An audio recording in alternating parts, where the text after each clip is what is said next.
This is a presentation of RVT Entertainment.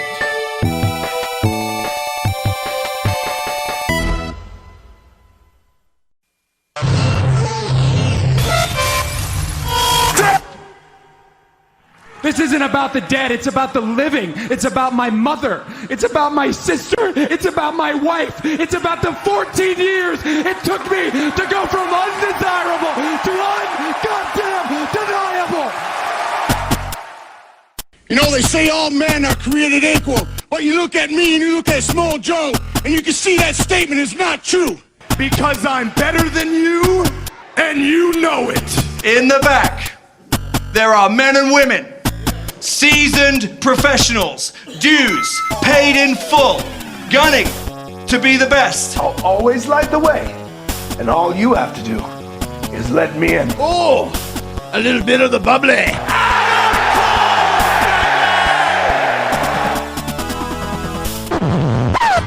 The cream of the crop. Nobody does it better. Hey, hello, ladies and gentlemen, and welcome to the Wrestle-Cast, presented by RVT Entertainment on automatic.com, Spotify, YouTube, and wherever else you may find this fine audio recording. I think we're back on Apple Podcasts now, which was used to be iTunes. And we're still on the Podomatic app if there is one. Well, we're still on Spotify. That's what matters. So yeah, that's a thing. And wherever else you may find it, we're going live on RVT Entertainment's Twitch.tv channel. Talking about professional wrestling, both in the mainstream and the independent scene. Welcome to 600, folks. Yeah. Episode 600. My name's Matty J. That is TWK. Or did I get disconnected?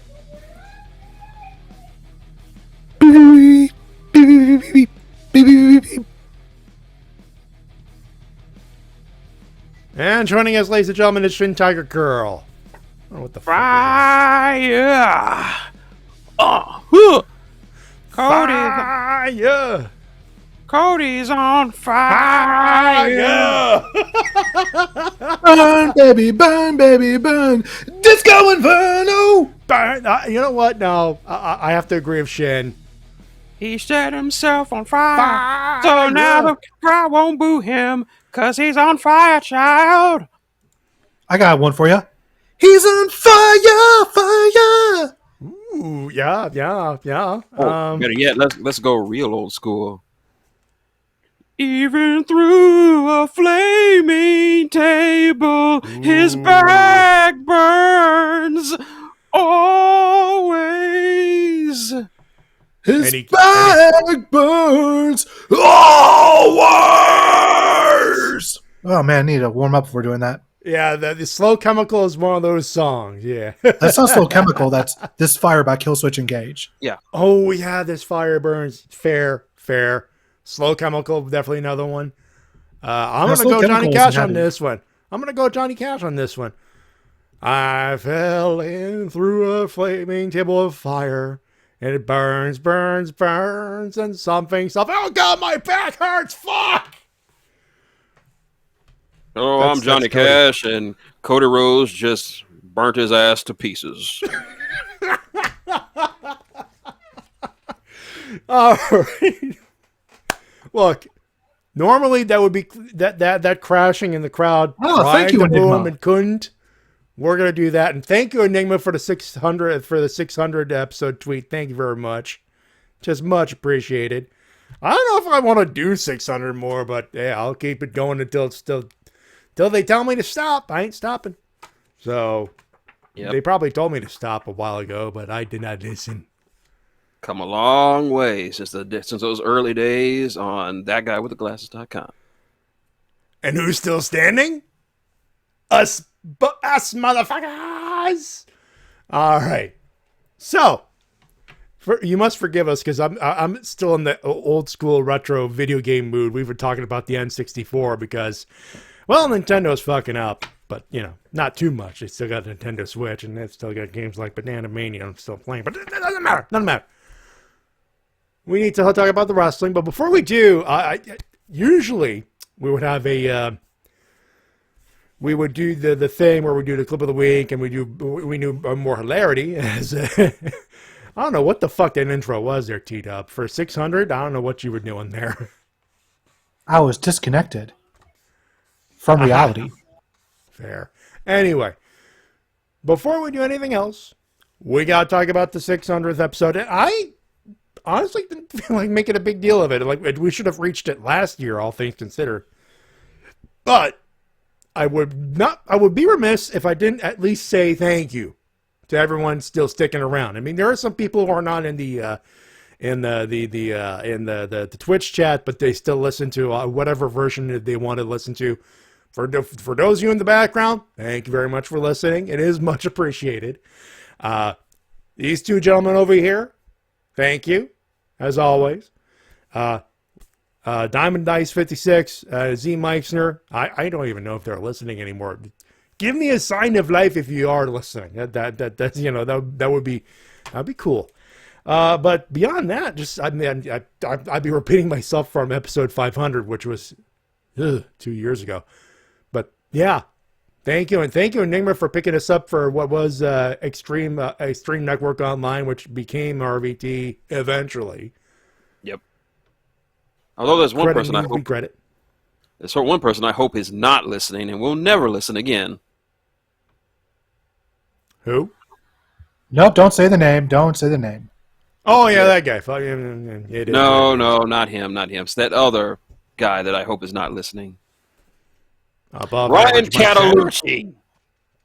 What? Ryan Castellucci? That son of a bitch. Oh God. We're going old school on that beef. How many people even know who Castellucci is? Like, from our show. I barely even know who he is. He definitely didn't make a name for himself in wrestling. Exactly. Wow. He was a loser then, and he's a loser now. All because he didn't accept my match. Jesus, this is a deep-ass cut. We're talking about a friend of Lonnie and Rappo. Oh, my God. Hopefully Lonnie and Rappo are not friends with him anymore because he's a loser. Okay, Lonnie Rappo, if by chance you're listening to this still, I apologize. He speaks for himself and himself only. Damn right I do. Oh my God. I have been doing this show too long. I'm the only one who remembers the entirety of the show's history. And I barely remember the shit. Oh my God! This is why I'm not entirely nostalgic when it comes to this show. As well, I should be. I know it's pretty much made me the man I am today, which is fucking sad if you ask me. But it is what it is. Thank you, and obviously thank you to everybody at RVT, Easy Shades. They know how grateful I feel. So and I'll tell them again on Sunday. So. It is, so that's what it is. But thank you very much for doing the thing. Also, I wanted to get this done early so we could get to the thing. Also, thank you, Enigma, for the tweet. I just saw it on the phone. So last week, I said, well, we barely get emails anymore. It'd be nice just for comments. Guess what, folks? We're going to old school. T-Dub, warm yourself up. Get yourself limber. We're going to take care of that now. Because guess who sent us a particular email? T-Dub? French!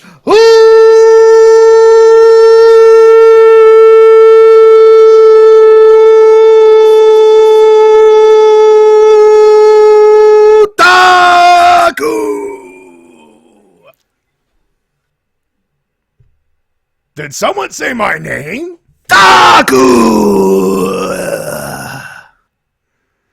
He's been wanting to get that out of his system for a few months, folks. So, did someone say my name? He begins. King Kong Bunny reference his debut episode on as Uncle Irwin on Married with Children, season 2, episode 22. I know it's a one door, but still, well, who cares? It's awesome. Well, I thought you wouldn't. I wouldn't show up.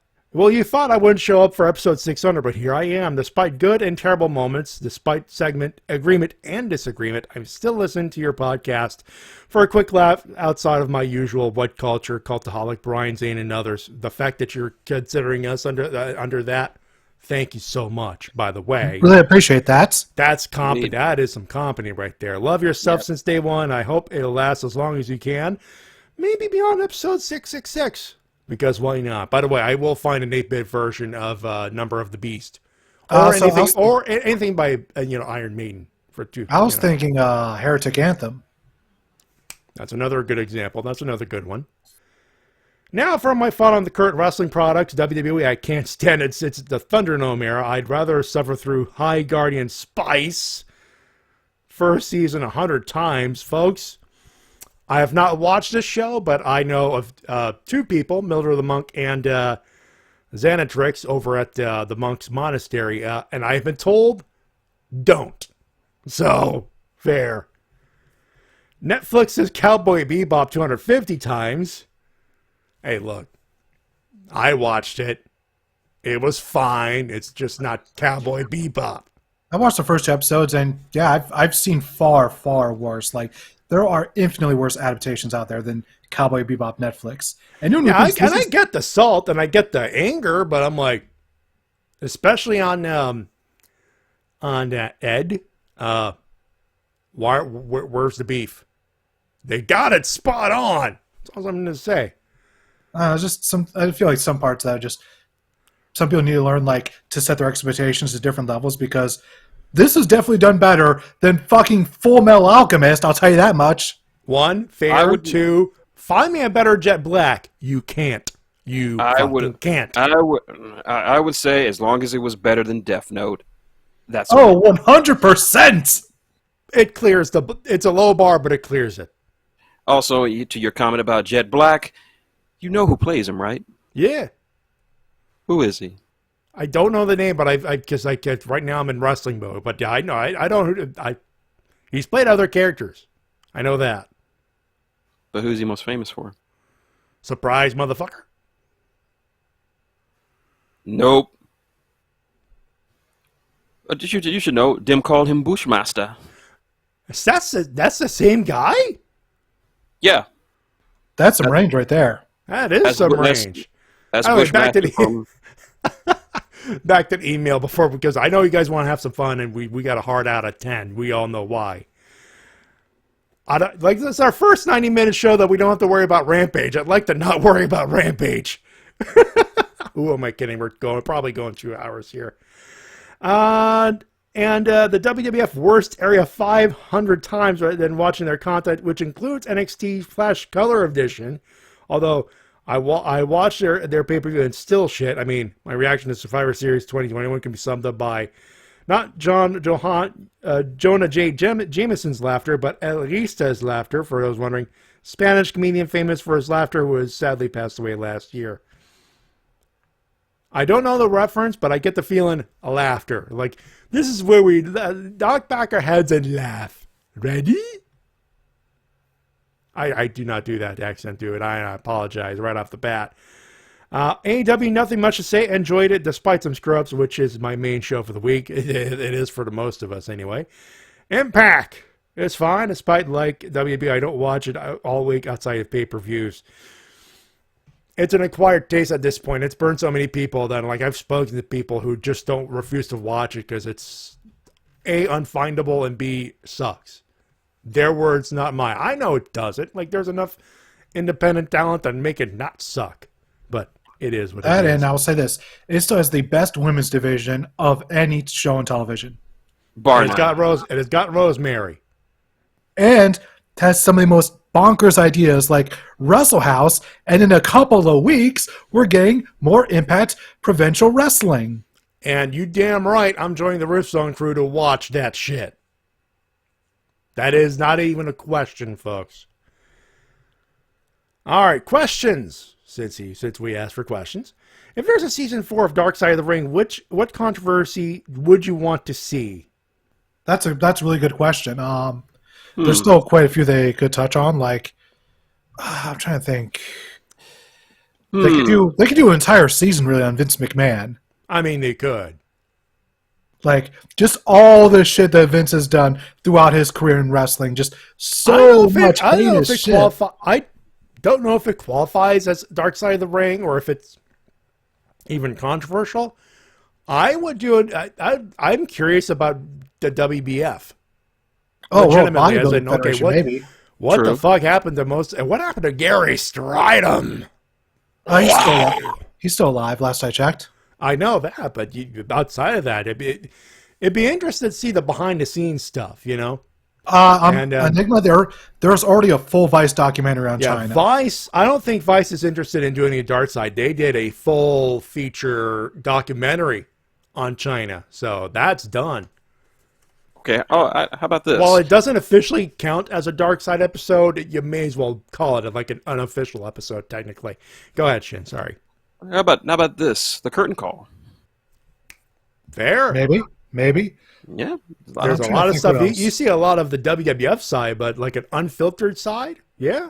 Yeah. Yeah, what about Rob Feinstein? What about Rob Feinstein? That's a good one.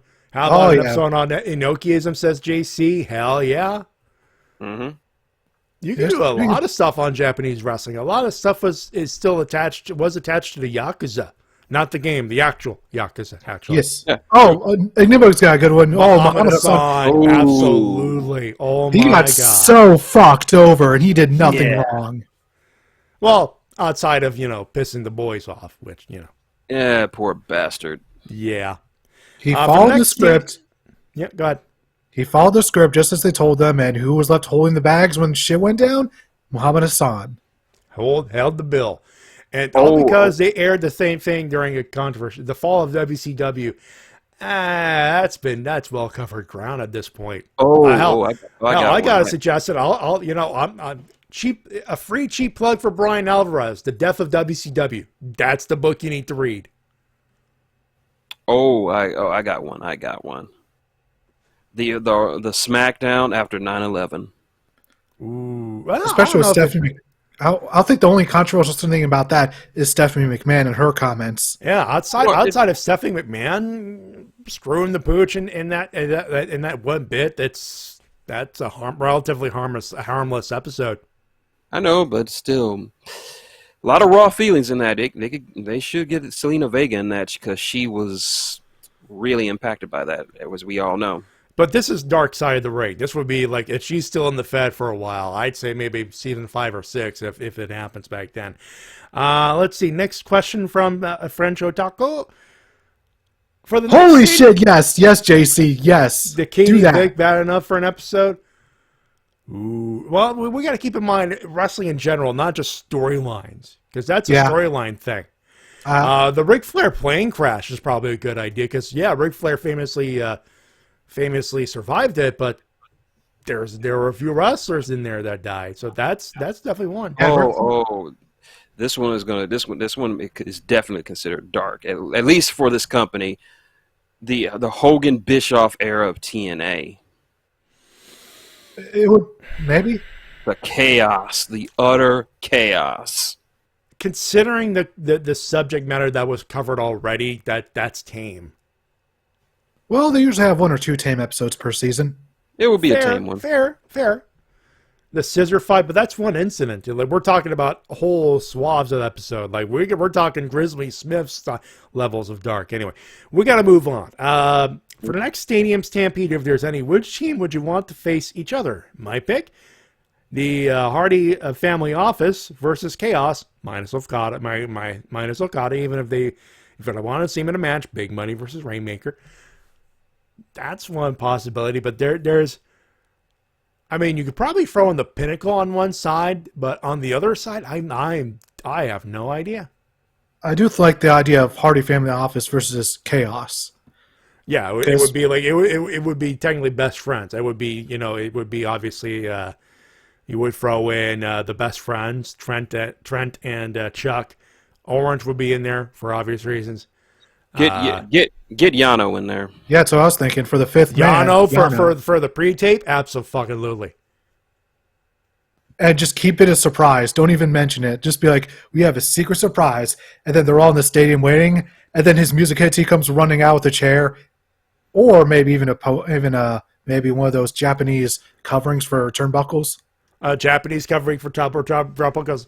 It would have to be a two-person thing, a two-seater thing. It would be Rocky Romero because, hey, he's got experience in cinematic comedy wrestling. Talking Shop-A-Mania, anybody? Also, Yano, but instead of bottles, it'd be like a tankard with like a super soaker thing, you know? Or better, have it start off with Matt Hardy trying to get Yano to sign a contract while Yano's trying to get Matt to sign a contract. You sign! You sign! You sign! And better yet, just have them not do any have those two not do any actual wrestling. Just have them in an office debating contract negotiations for the entire match. There, that would be it. That would be a hell. No, that's the bit that sets up the match. JC, the stamping match so far has been exclusively Inner Circle match type. So how about Inner Circle versus Dan Lambert's group, American Top Team? Feels like by that point the feud would have already gone on for too long. Yeah, I think and I think it's done for now. Like on Box says, Dan Lambert is done. He should not be done. He should come back. He's an excellent heel heat magnet. Ethan and Sky and Paige, they need that heel heat. Yeah. Oh yeah. I could see Dan Lambert coming back. By the way, where is Paige and Sky? I don't think they've been on TV the past couple weeks. I think they've cut a couple of promos saying we'll be back, and I think they will. I know Ethan Page is hanging around because he's vlogging like crazy. Yeah, he was in the latest vlog from Allie. Yeah, so... And he's backstage, so he's hanging around. Well, you gotta love that Ethan Page's story is that when he was starting out in the independent scene, he went to a show, forgot his music. Someone's like, "Oh, don't worry, I got you covered." They start playing music, and he goes to his opponent and goes, "Is that your music?" "Nope." And then he starts walking out. And then once he makes it to the ring, a tag team comes out, tells him, "Get the fuck to the back. What are you doing?" Poor Ethan Page. Remind me to include a parody in my next book. All right, breaking news allegedly from name of Charlotte and Andrade have broken up. Not surprised. No. Oh wow. Really. Okay then. No. Weren't they engaged? No. Over the past week or so, they've been unfollowing each other on social media. Oof. And Cast 3200. Ha news. Yeah, right. So yeah, we're not. So yeah, I guess Andrade is full AEW now. He ain't coming back to the Fed now. And they're definitely not getting Charlotte. And Nemi, you'll have to ask us for the permission to do bot for the links. Yeah, we got it turned on. The bot immediately refuses. We've had problem with people spamming links. That and bots. So don't worry about it. Bots. Spam bots. All right. Which wrestling YouTuber do you wish to have in the podcast if there is a chance? Well, there's a few. We could like to have Brian Zane. Oh, Brian Zane comes to mind, of course. Tom Campbell. Yeah. Wouldn't mind the boys over at Wrestle Talk for a couple of minutes, that's for sure. Sure, indeed. Part of me wants to say JD, but he's a bit too big for this, so I'll just go... He is only the number one podcast on YouTube, allegedly. I'll just say Just Alex. I just recently discovered him a couple of months ago. He's a Houston-based streamer. He does some pretty good work. I'd say he does some pretty good work, and I've even asked him to be on the show once or twice. And to Guts in the chat, no, Andrade is going to do fine. Charlotte's star power, wherever she has, affects him nothing because they're in different companies. Dude, also, his popularity in AEW is nothing to do with Charlotte. They were an item purely by being an item. That's it. We just made it a bigger deal because, well, Charlotte makes herself a bigger deal. So that's all it is. No, not Charlotte makes herself a bigger deal. WWE makes her a bigger deal. Yeah. At the expense of other people. Yeah. And of course, when I mentioned Wrestle Talk, and immediately jumps Adam Plumpier. I wouldn't mind having Plumpy on the show for a couple of minutes myself, but that's another story for another day. As far as I know, Adam He still does fantasy bookings, but mostly he just sticks to his board game channel. Yeah, he's a board game guy. He does lists. He does his thing every once in a while. Yeah. Hey, you know what? Whatever keeps you from burning out again, fair. But hey, the door's open. If anyone from what we mentioned, door's open. I'm on Twitter at MattyJ316. The thing's on the screen here. And the last question, who's going to be, in your opinion, next on the chopping block in WB post WrestleMania 2022? I don't want to say anything. Elias. Yeah. I think that's not the obvious one. He went from being one of the most over people on Raw to now not even being on the show. Honestly, you could roll dice at this point. Nobody is safe in that company. At this point, yeah. Pretty much, if they're not Roman Reigns, Drew McIntyre, and even that's debatable. If you're not a big star in the Fed, if you're not made, if you're not on the billboards, and even then, that's debatable. Name them. We wouldn't know. But realistically speaking, I'd say Cedric is next. Cedric Alexander, Ricochet, but that's a maybe. Enigma, no, Xavier is made just by being a part of the New Day. That alone saves him. Yeah, he's a member of the New Day and the Up Down Down channel. Even if they don't figure out the YouTube shit, he's still got he's pretty much a lifer unless Tony Nick Khan, no relation to Tony Khan, figures out a way to fuck him over. And even if he does that, he's got to answer to Big E and Kofi. That'd be fucking up. And he's also on G4 now, which that's exposure for WWE. That's much needed. Someone brought up something here. Let me bring it back up, and then we'll finish the email here because we got to move on. I would actually the one I really want to get to get the boot, and not because I hate them or anything. They're just being misused. Yeah. Big Double D. Dominik Dijakovic. That's doable. So much talent being wasted in that stupid ass gimmick. All right, we're gonna get back to the good stuff, and then let's get to Matthew said regarding the podcast guest. We should get to Matthew. We never had Matthew on the show. Like, we know we were like for a cup of coffee. We were not related. We're colleagues, so to speak. But You think we might get TJ back on the show? TJ Omega? Yeah, if he's interested. Doors. I know it was brought up in conversation because he's part of the group call where we live stream Dynamite and Rampage. Yeah, I knew it, Nick. I knew he was on the show once. Did we? Did you guys have him on the show? I can't remember. It's been so long ago, to be fair. Oh my God. See, even I'm bad about his story. He was on that show too. Yeah, that makes sense. That was the early hundreds. That was before T-Dub was on.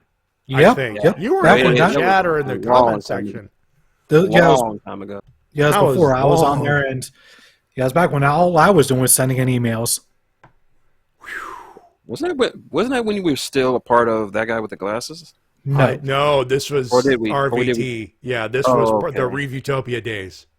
Oh, yes. Oh, Devin, yes. We should get V1. Get V1. He seems like a nice guy. Steve, V1, Jay Hunt, absolutely.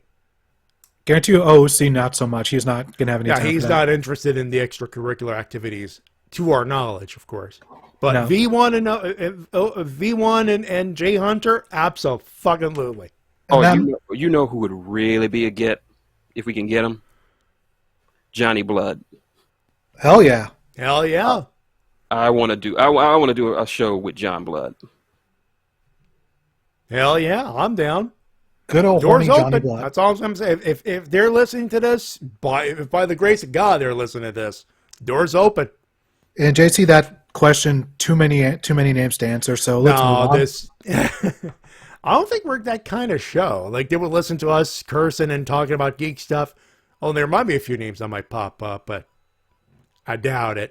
I think we need to speed things up a little bit here. Yeah, that's it for French Otaku's email. He says, "I don't know if it'll be read since your limited time, but I just want to let you guys know I still listen for two guys joking around, talking about wrestling, and maybe making a compilation of every Dave of the year because it'll happen one day."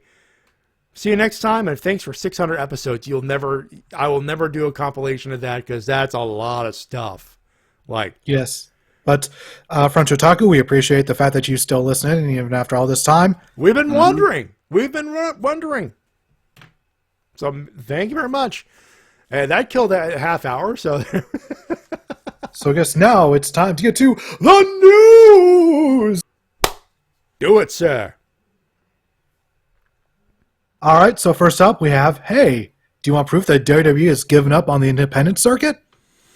Ooh, I read this. I thought it was a joke, but no, WWE NIL. You're the next in line! I'm sorry, what's going on? Yeah, T-Dub, explain this. I don't know if it's WWE is currently in the process of setting up a program that'll recruit people from college directly from there to WWE. As like basically, a sort of you pipeline. graduate after you're doing your athletic program, and let's say, for example, you're a football guy, but you were good, but you're not drafted to the NFL, or your prospects are down after an injury, whatever. WWE comes up as a heal up, graduate. We got a world-class facility at the Performance Center. We'll get you patched up, and you'll be taking bumps in no time. This sounds like a bad idea. I mean, considering, look, a lot of professional wrestlers, and not just in this current era, in all eras, have transitioned from football to wrestling. Rather successfully. There's a few Hall of Famers we can name on that list. So, on paper, it's not a bad idea. Yeah. But also on paper, fuck the Indies, apparently. Well, they're going to fuck them up. Because they don't want anyone getting bigger than the company again. They're for fucking sale. They're trying to make themselves look good because they're not going after the people who are actually talented. Hell, well, look at Gargano and O'Reilly, which I assume will be doing so in a few minutes. As far as I can tell, they seem to be on their way out. Last I checked, they're fucking off. Yep. Like they're like in the case of Gargano, he extended his contract because he wanted to finish up the thing to build up, kind of in the same vein as Adam Cole, bye. So they fucking off, folks. They're done. Like they're seeing the writing on the wall. When even Scotty Too Hattie, who was a gentle, positive soul, is like getting the fuck out. That to me sounds like more canary in the landmine dying. Mm-hmm. Oh yes, very much so, because he's been there for quite a few years, and just makes me sad that even someone like him was like, "Nope, I'm done." You might as well call Sky Too Holly Ellen Ripley from the first Alien movies, because the self-destruct system has been activated and he is getting out of there with his cat. Ha! That's a golf clap on the Alien reference, folks. Vince, I've turned off the self-destruct device. NXT will self-destruct in 5 minutes. Ah! So if Vince is the AI, who's the robot? Nick Khan, no relation to Tony Khan. Either that, or John Laurinaitis. It's a survivor. Pure killer. No distinction of morals and future endeavors. Yeah, Nick Khan is the xenomorph. Yeah, Nick Khan's the xenomorph. I don't envy your chances, but good luck on all your future endeavors. Flamethrower. Speaking of OSW, they have a few of their less recent Nogger film reviews. Alien and Aliens, the first 2 Alien movies, they're up, worth a watch. The movies themselves are worth a watch, but after watch the reviews. I saw their review of Alien. Good. I have yet to see their Aliens review. Worth it. Okay. I'm in the same boat as Shin here. And by the way, if you guys haven't seen Alien 1 and 2. Excellent movies, and then you can just stop there. Yeah, pretty much, yeah. Just stop. Yeah. Just stop. Don't even bother with the modern movies. If you're a sick fuck, go ahead, but yeah. Yeah. For the rest of us normal people, the first 2 movie, you're good. All right, so in some bad news, Yep. Big Swole announced that she will be not renewing her contract with All Elite Wrestling. And the people are going, see, even AEW is firing people. Okay, calm down, WWE mouth breathers. Nobody's quitting. This is a publicly known fact. I would assume it's publicly known. Big Swole's has Crohn's disease. Yep. Yeah, and that can And for the record, I have a family member who has that. It's not fun. I have 2 aunts that has Crohn's disease. Yeah, not pleasant. So, you know what? Health and priorities change when you get that, when you get diagnosed with that. So, you know what? I hope she gets healthy. I hope she's able to take a bump because she is definitely one of the members that will be missed out of the roster. But health and life come first. Yeah, and her feud with Britt Baker is what helped start the elevation for Britt to that upper echelon. Yeah. She will be missed. Yeah, but and by her own admission, her exit from the company was very cordial. I mean, at this point, they could have easily cut her loose after the months of inactivity, but Tony Khan has proven to be not a dick. Yeah. Her contract just ran out, and she chose not to re-up. Simple as that. It's, you know, she that's a case of, well, yeah.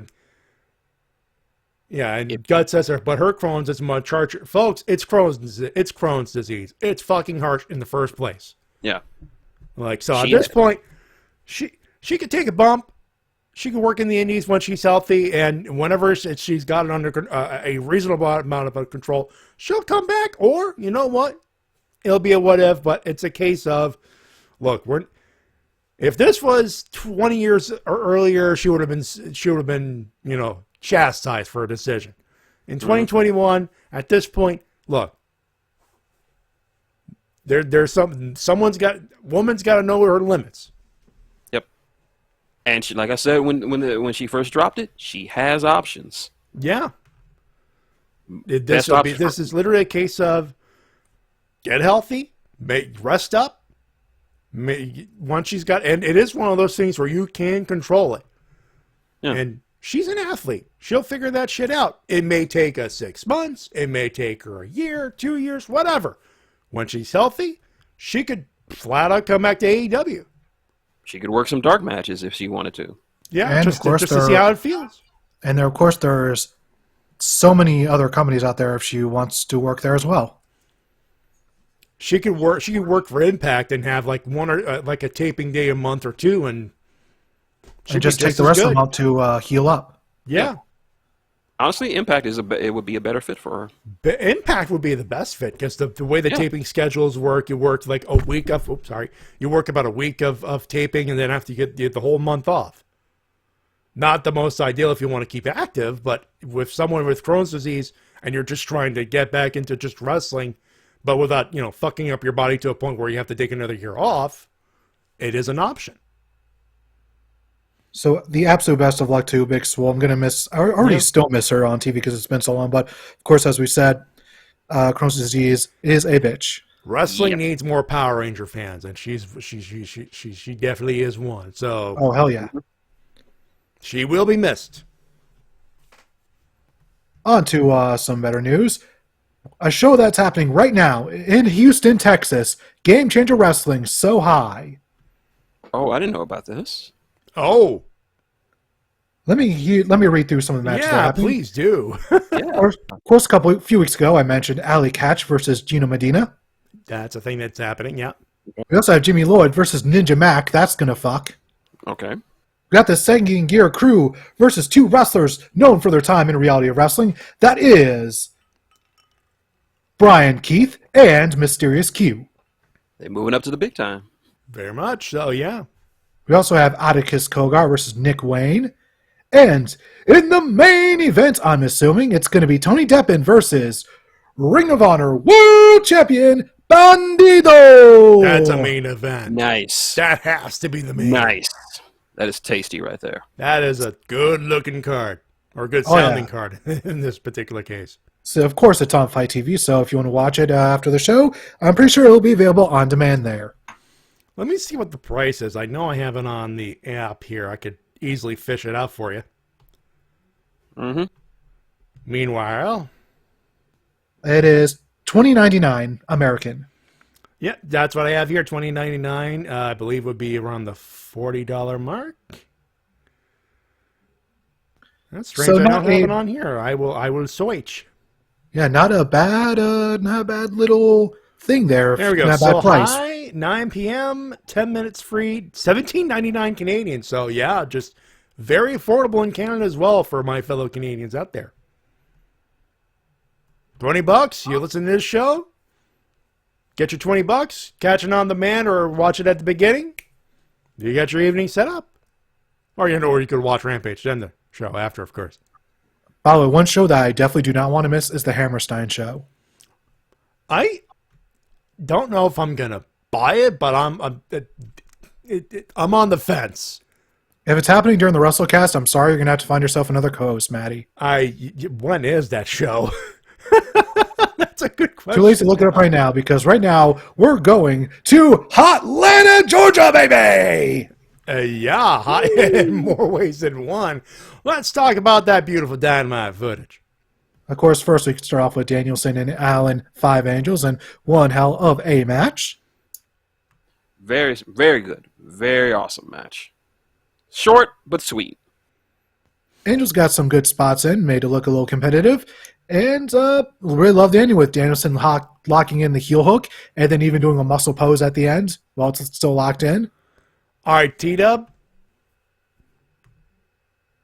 January 23rd. That's a Sunday.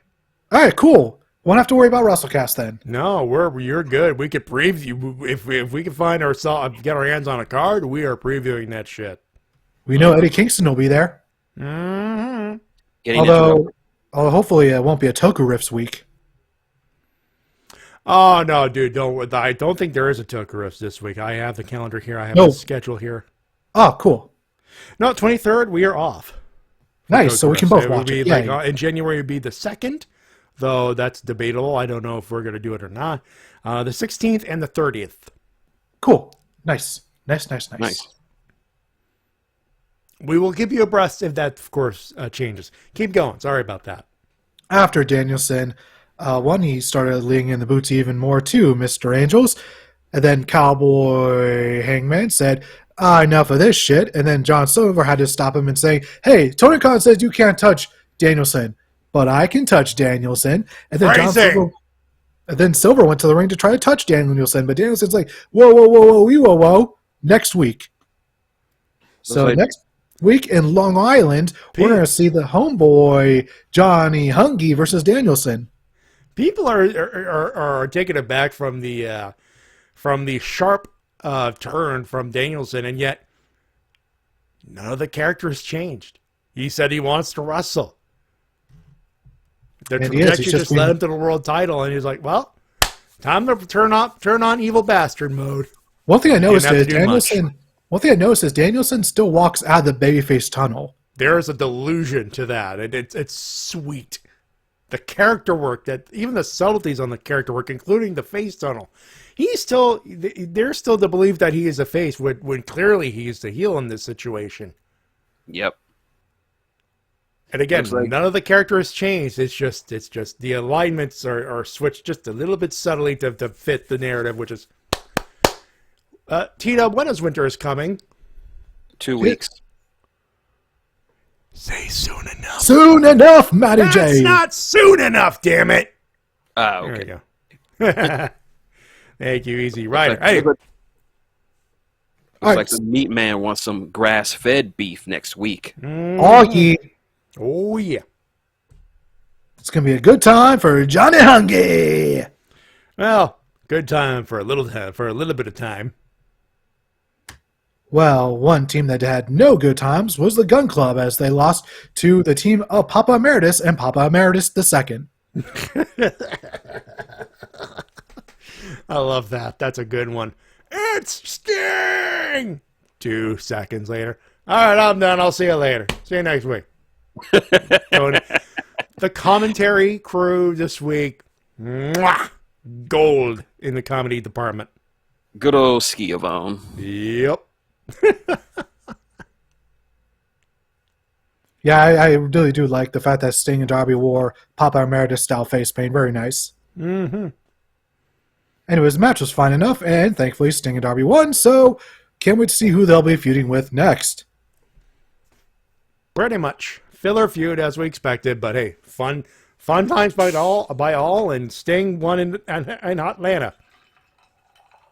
No complaints here, folks. And something I also had very few complaints about was CM Punk's match with Lee Moriarty. Unfortunately, the crowd was a bit quiet during most of it, but they got them into the match near the end. Yeah. And, of course, the MJF doing the prick version of Bobby Heenan so goddamn well. Yeah, but he made one mistake. What's that? You don't threaten another man's dog. No. Nope. Well, in the terms of that promo, it just, compared to last week, this week's MJF promo just felt a bit mid. Yeah, but they did enough to keep the heat going, and I think the idea of friending the dog was just enough to go from, okay, come back, Punk, to, okay, you really want evil bastard Punk, do you now? This was just a mild spar. They haven't really, they're not ready to go full throwing ham bones at each other yet again. They're at this point we're building up to the match whenever it happens, and they know they got enough on the mics for a little while, but MJF still has to run his goddamn mouth, in fairness. And how the fuck do you top that promo last week? In Very fairness? true, although there's one major complaint I have about him on commentary. He just used the PG Punk line a bit too much. Yeah. Okay, that's true, yeah. I mean, annoyance as a heel is always a good tool for heat, but you know, it's a fair complaint. I'm not gonna bitch. He's on the line. He's on the line at the moment. Little bit. Also, it was announced during his promo that next week. Oh, Mike Shell. Sorry, Mike Shell with the great line. Threaten my dog, you get CM Vic or CM Wick. Sorry, I misread that. CM Wick as in John Wick. Yep. Yeah, I can see Tully punching MJF in the stomach. He's like, it's not what you did that pissed me off. It's who you did it to. What?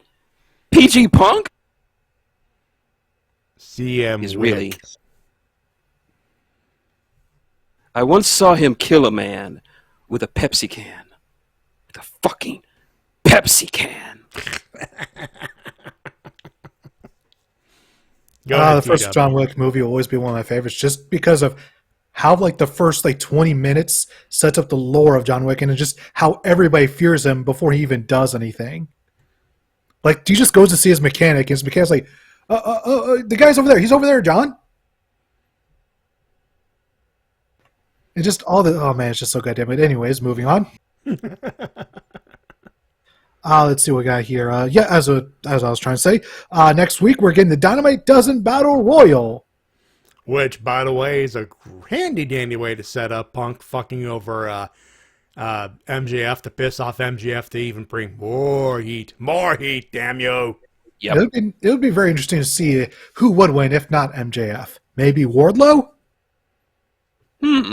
Hey, stir that pot a little bit. Why not? Why not?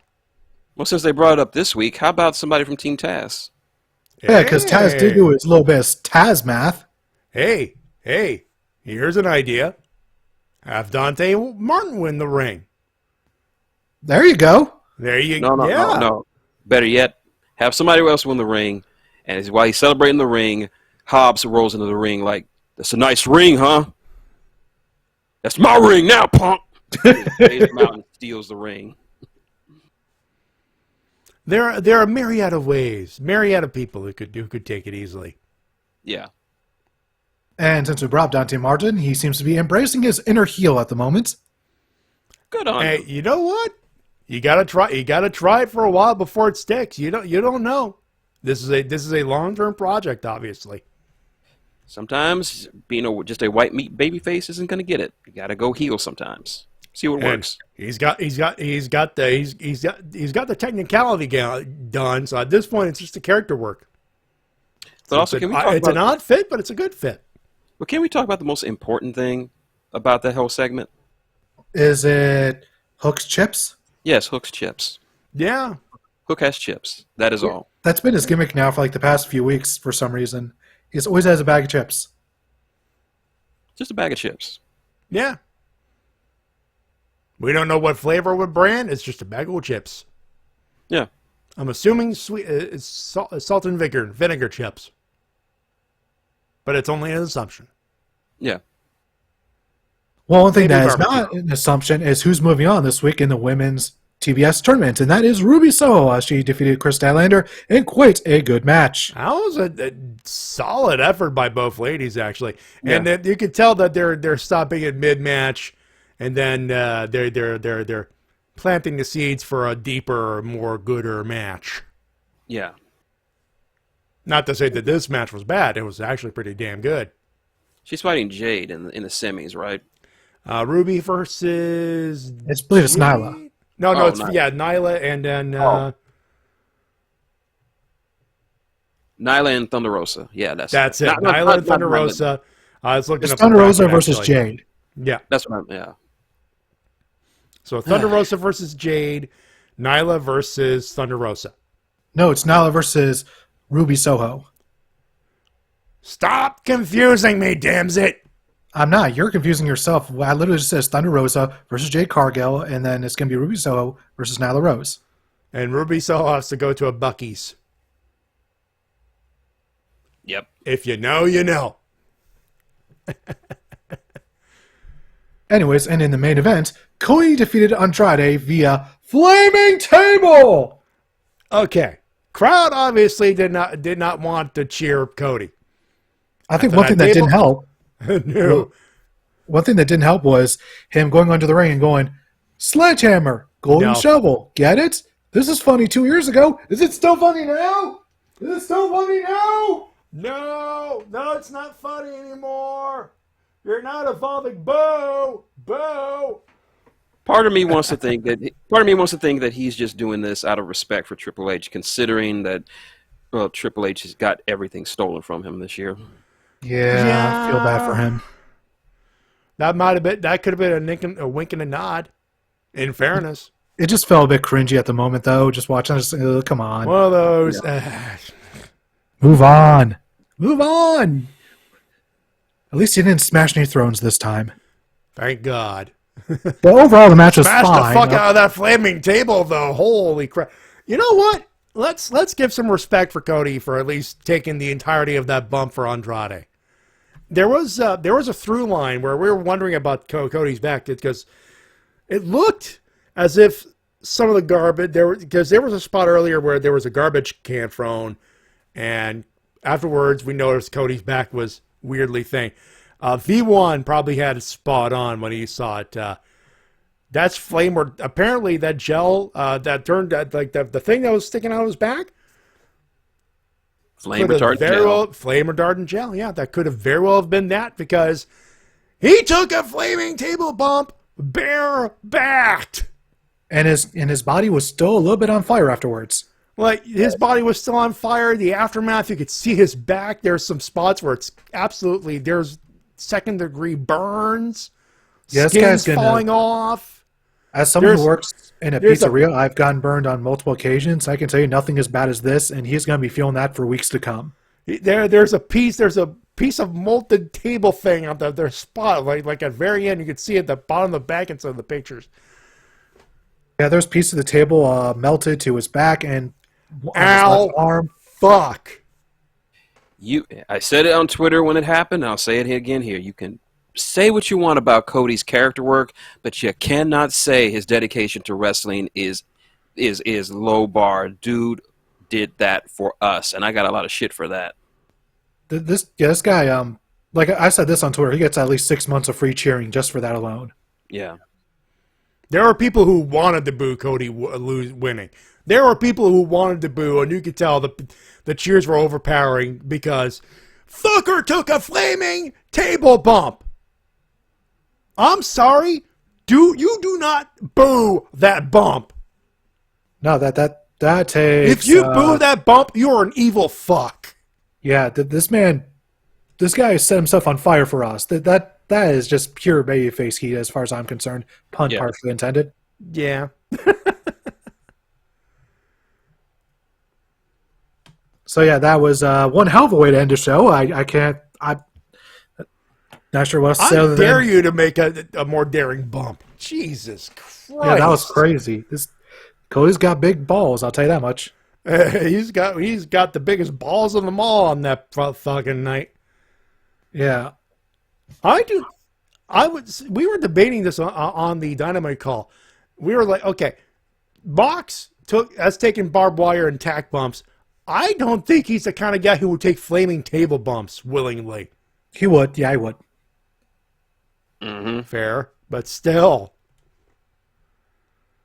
Nevertheless, excellent spot to end the show, and hopefully he can take time off to recover now. Please take a couple weeks off just to heal up that poor back. He's going to hate every shower he takes for the next several months. He is not going to love bathing. He will need to bathe. He will not like to bathe. Yep.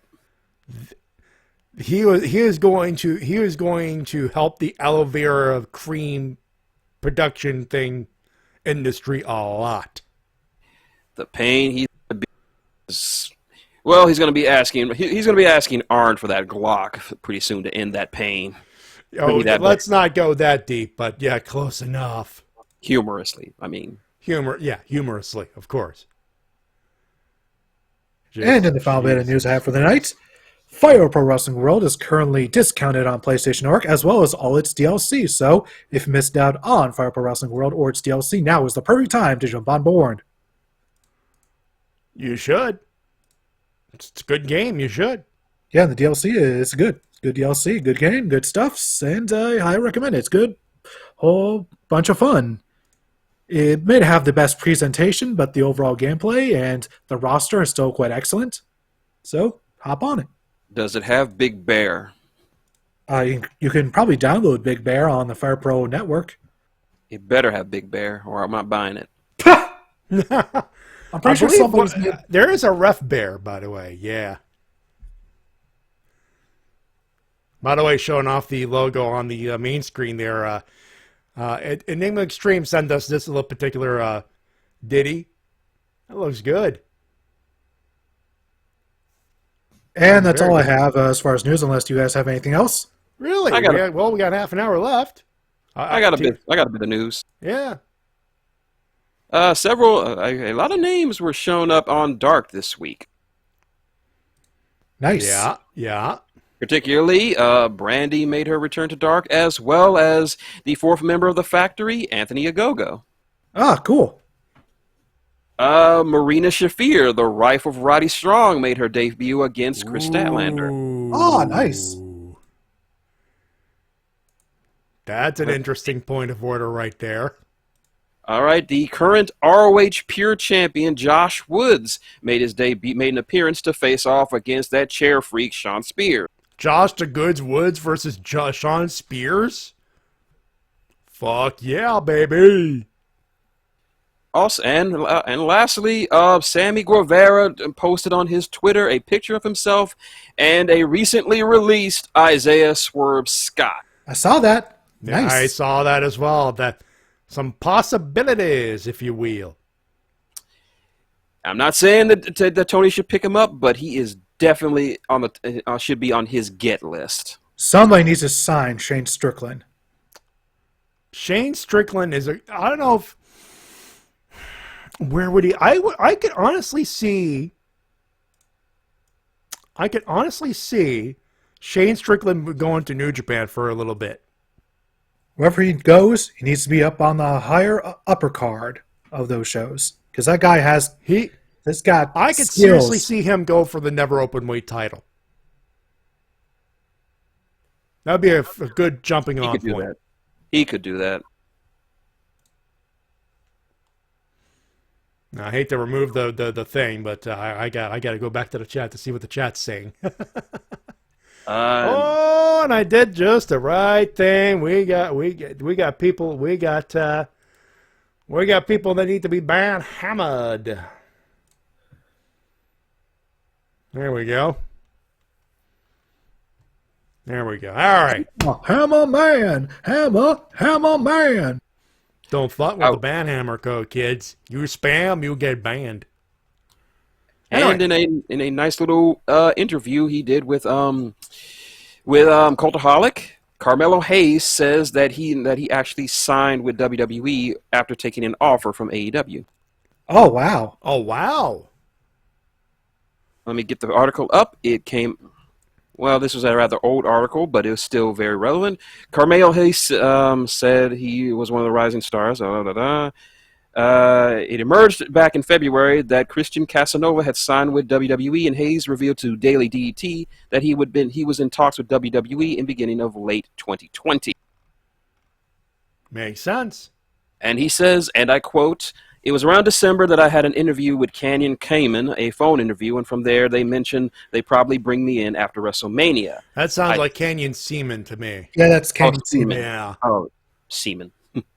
I said to him, "If you can get me in sooner, can you please get me there as soon as possible?" He told me, "We have a class of 20 people coming in, so that we don't know if we can get you in on this round."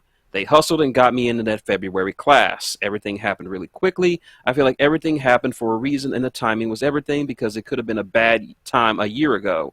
It may not have been who I am today or who I was in February.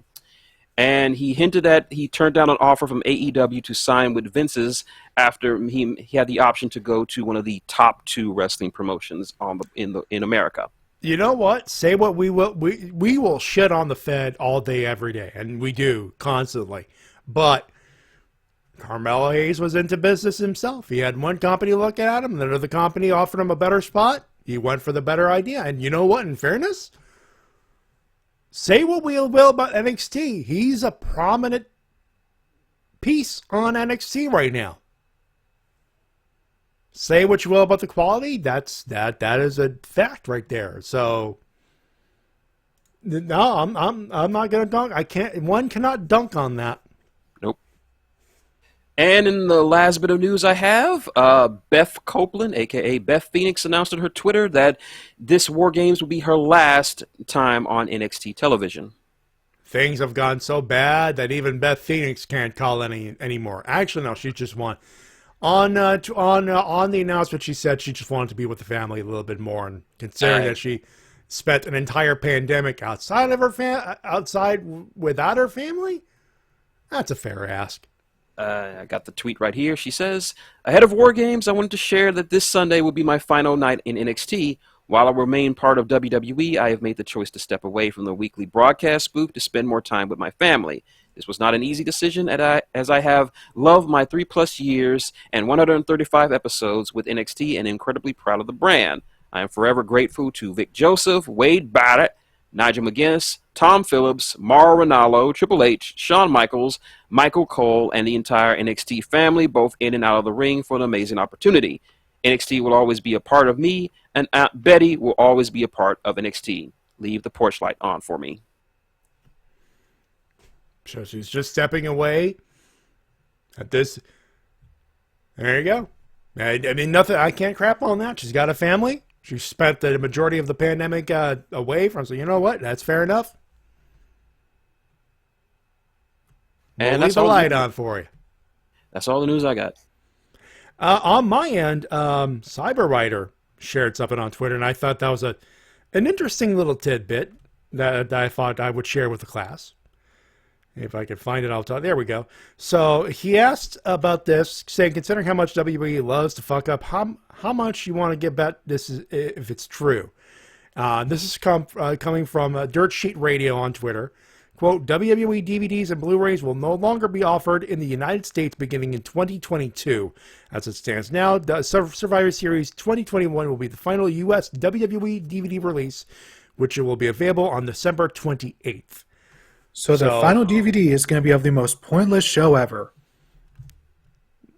Yeah, that's the thing. My response is this: with the network and the way physical media is declining, it kind of makes sense. I don't think it's too much of a fuck up, if at all.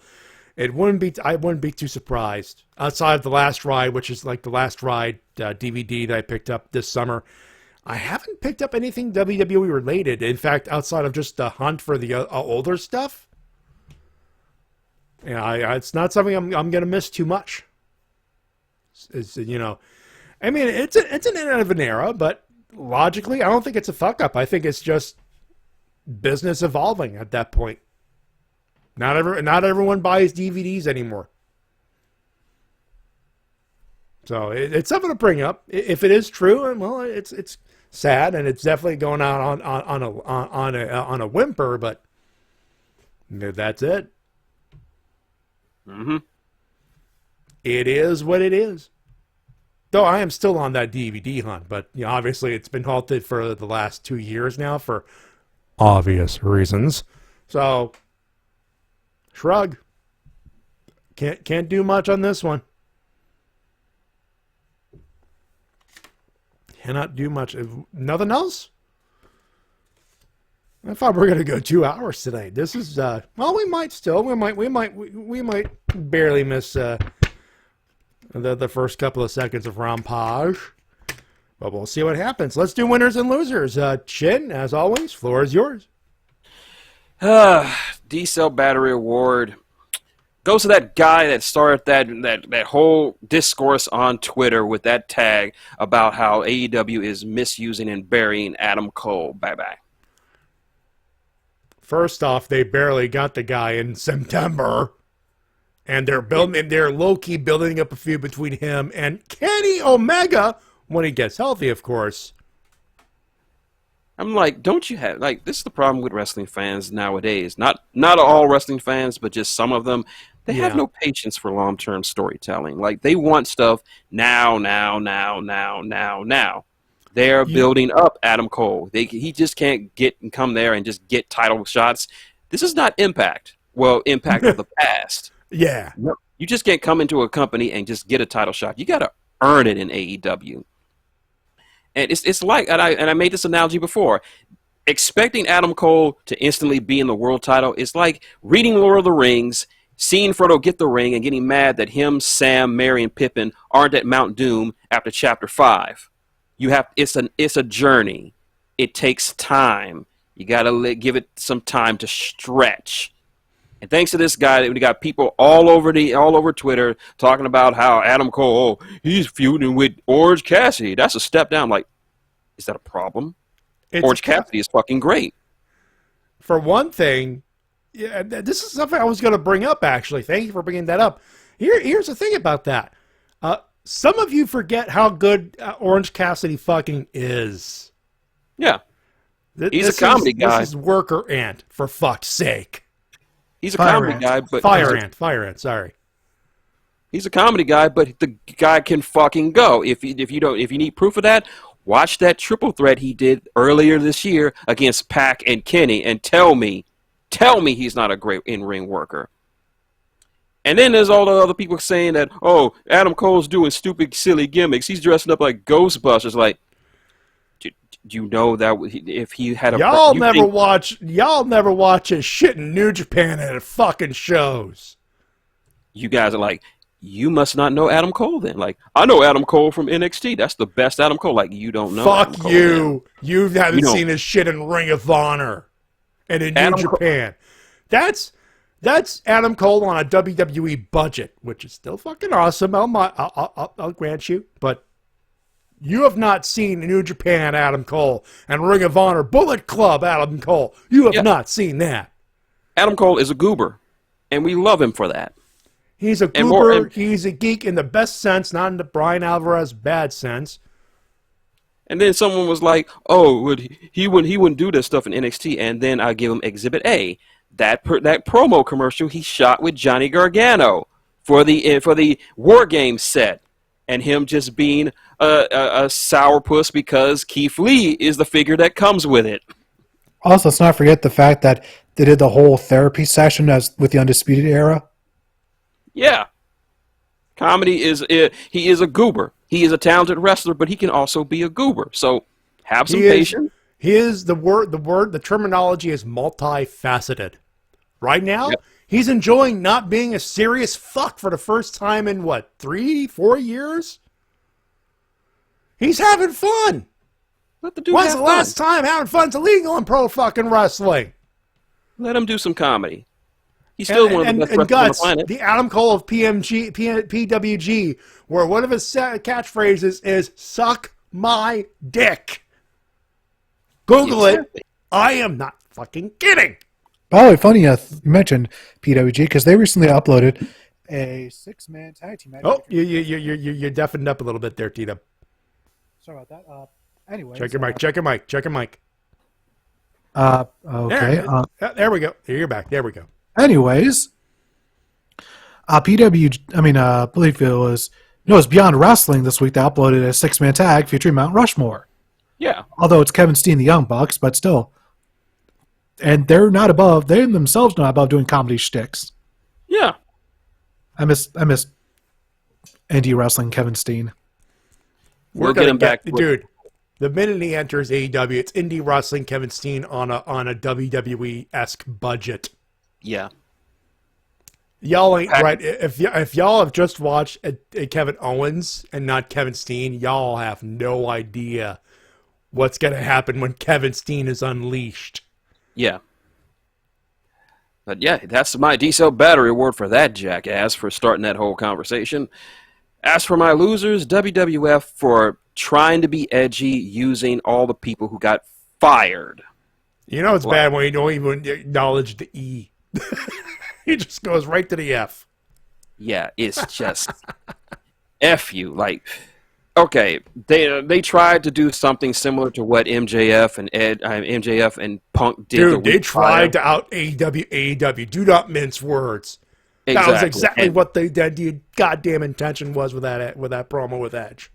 They tried. I mean, Edge and The Miz, good on the mic, but it lacks the personality. I mean, it lacks the personal history between the two of them. They're just put them in the ring and cut promos on each other. Also, mention all the people that got fired for no goddamn reason. Like, they literally just put over AEW with putting over AEW doing that.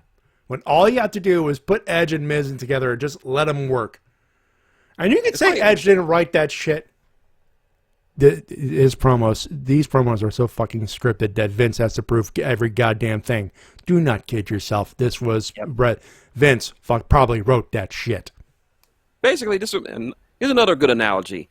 It's like AEW is that tough guy in the bar who downs shots of Jägermeister by the handful and can't get drunk. And WWE is the guy who's trying to be cool, like, watch this, I'm going to drink pure grain alcohol, and guzzle it down and goes blind from the attempt. 2 minutes later, on the floor, vomiting. And AEW just looks down and says, give me some Everclear, I feel like getting a buzz tonight. Jesus Christ. And just shoots down the Everclear like it's water and then asks for more because they're that tough. I only have one loser this week. Go ahead. It's Ric Flair because he just, once again, doesn't know when to shut the fuck up. He won't.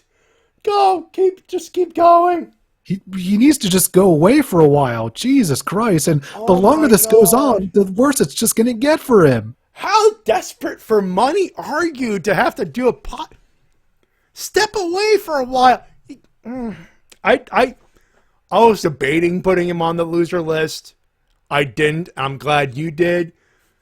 And the main reason I did is because no, he does not shut the fuck up. He had the goal to try to shit talk Seth Rollins.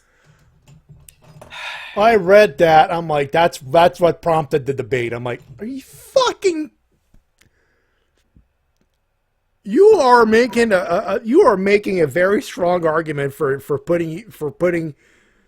He's making a very strong argument for putting Ric Flair and Vince McMahon as non-wrestling personality on the worst column. He's definitely trying to go for the gold in that department, isn't he? Yeah. At this point, I don't even Mike hate him. Shell. Ric Flair is the Energizer Bunny of foot and mouth disease. Facts. Facts right there. At this point, I don't feel bad for Rick. I just pity him. Why could you not? Like, most people just, after a Dark Side of the Ring episode, they put a statement, or they just say, I watched it, I will not, here are my comments, I will shut up afterwards, and then you leave for a while.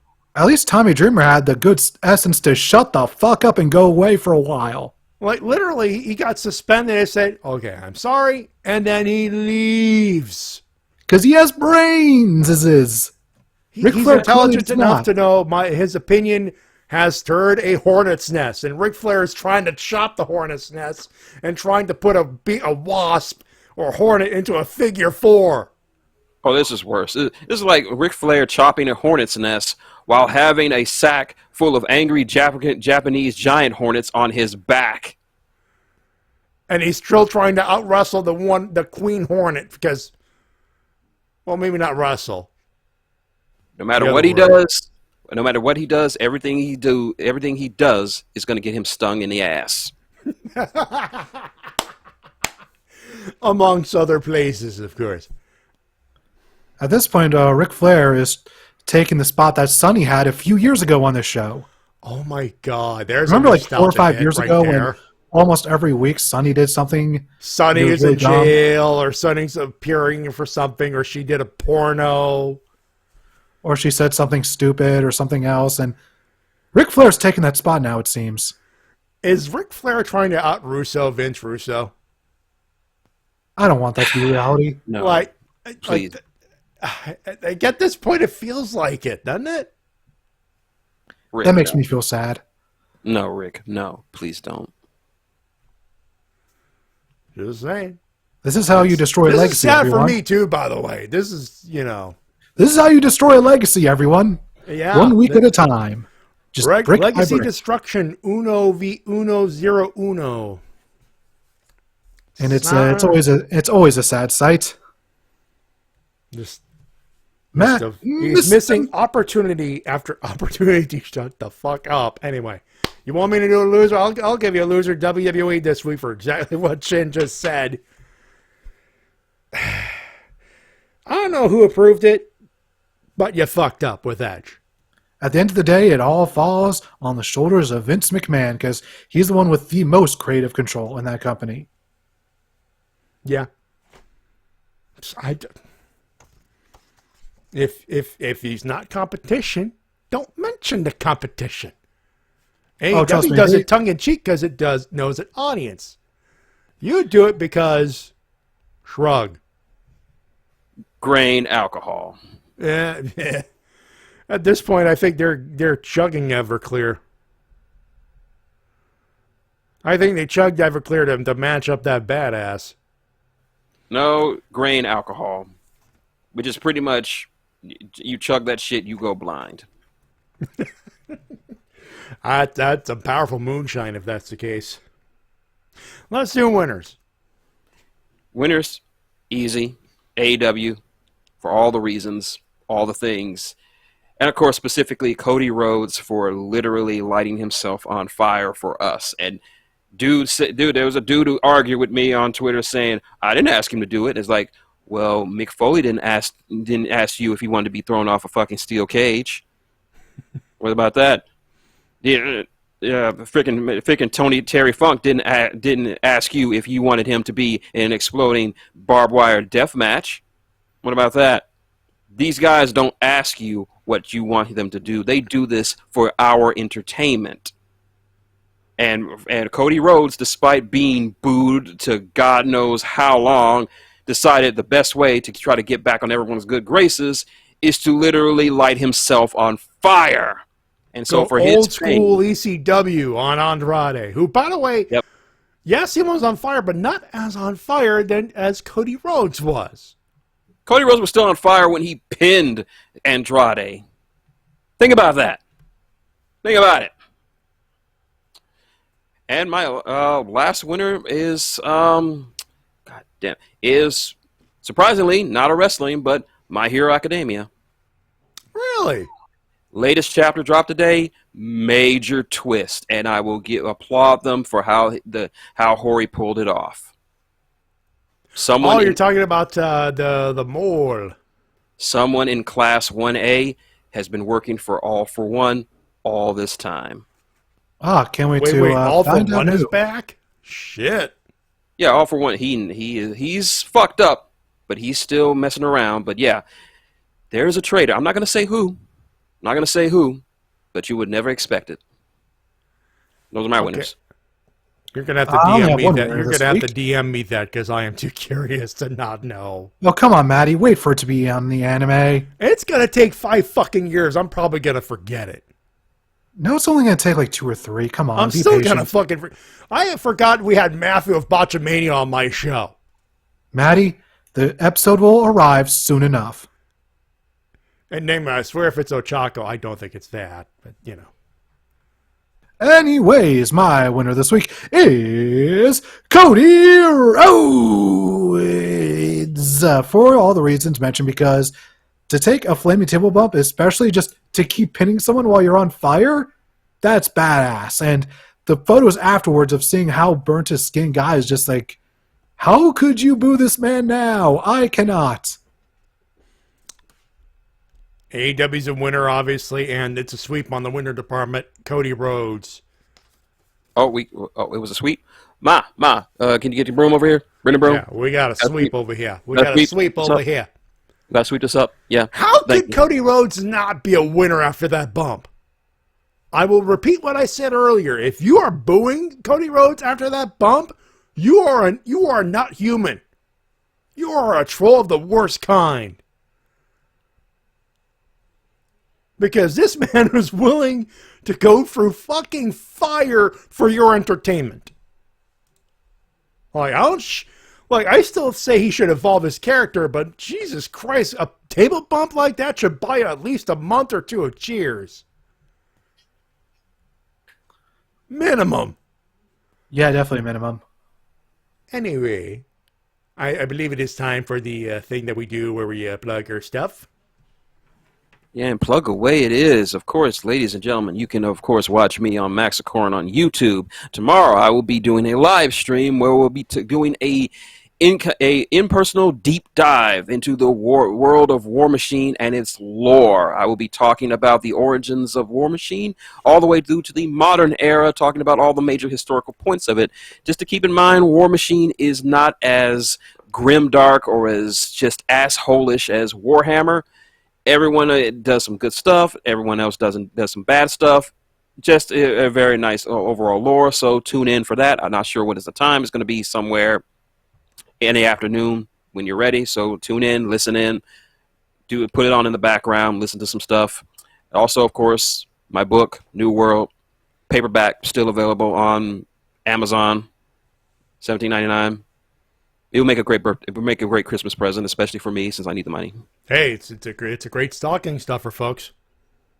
It's a big stocking stuffer because it's freaking huge. It's a huge book, but it's a stocking stuffer. I own the book. I don't think this thing could fit in most stockings. No, but obviously I would talk into it in relative budget terms, of course. Yes. Because it's a great stocking stuffer. Maybe not, it'll stuff your stocking and maybe break it, but it's still stocking stuffer. Books are good stocking stuffers, I find. Yep. That's all I got. All right, T-Dub. I know you got a new video. You've been talking about it. Well, I have one new video out this week. I'm working on another one behind the scenes. Right now, a new video that just dropped today, Watch Dogs 2 review, the only Ubisoft open world game I enjoy. Why is that? Check out the video to find out why. And of course, on my end, we got nothing much. We got Tokurifs coming up on Sunday, 7 p.m. Eastern. We're back to our regular situation.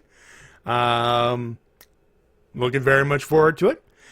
We have, let me double check the answer. Yeah, our Twitter at MattyG316, at TWKOfficial, and at Shintigercurl. You want to send us some questions? We'll keep it simple. We'll definitely watch it. The Wrestle-Cast@gmail.com. We'll read it. T-Dub's Patreon, patreon.com/JBKReviews. Of course, my tip jar at paypal.me/MattyG316. Donations are optional. but always appreciated, of course. And on our end, that's pretty much it. That's the show. Rampage is about to start in about six-ish minutes. Good success. That's all I'm going to say there. That's going to do it for us, ladies and gentlemen. We thank you very much, so much for listening to us and all that good stuff. Until then, on behalf of everybody, including Shintigercurl. Grain alcohol, WWE. Grain alcohol. They've been on it since the Thunderdome era. Maybe even earlier. Actually, no. They've been on regular alcohol, and then when Thunderdome hit with the zombies, that's when the grain alcohol hit. The Everclear hit after they left the Thunderdome. And of course, TTWK. Do you know who can handle Everclear like water without a problem? Who? Bill Brasky! Bill Brasky, baby. Somebody mentioned Bill Brasky! Bill Brasky! Bill Brasky! And of course, my name's Matty J, reminding you to help professional wrestling support your independent promotion as soon as possible. Have a good one. Have a safe one. Have a good one, everybody. Enjoy Rampage. I know we will. Have a good one. Have a safe one. Bye, everybody. Bye.